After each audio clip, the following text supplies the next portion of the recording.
Flames broke out at the governor's mansion in Harrisburg around 2 a.m. Sunday, while Pennsylvania Governor Josh Shapiro, a 2024 vice presidential contender, and his family were asleep inside. The governor's residence reporting a large fire in the dining room on the first floor. They can see fire out the windows.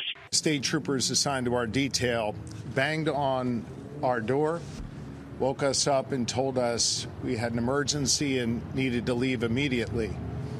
Together, we secured all of our children, our 2 dogs, our family that was staying with us. All escaped safely. Police have arrested and will charge 38-year-old Harrisburg area resident Cody Balmer. Court records show Balmer has a lengthy criminal history with charges of assault, theft, and forgery. He told police that if he had encountered Shapiro in the residence, he'd have beaten him with a hammer. Balmer's mother, Christy Balmer, told CBS News her son is mentally ill and went off his medication.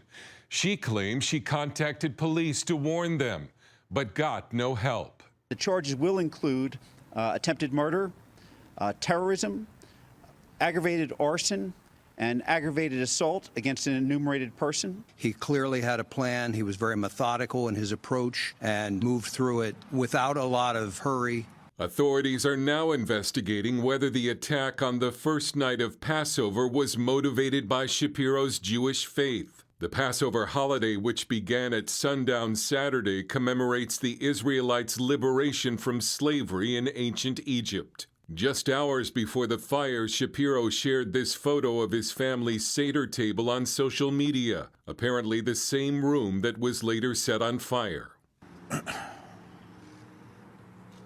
Lori and I are overwhelmed by the prayers. Shapiro condemned political violence and said the arson would not stop his family from celebrating Passover.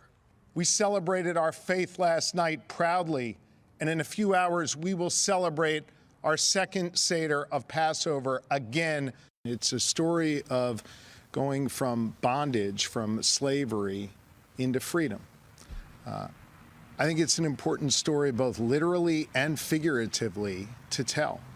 And I refuse to be trapped by the bondage that someone attempts to put on me by attacking us as they did here last night.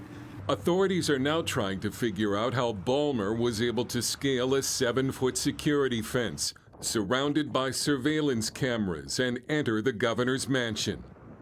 Dale Hurd, CBN News.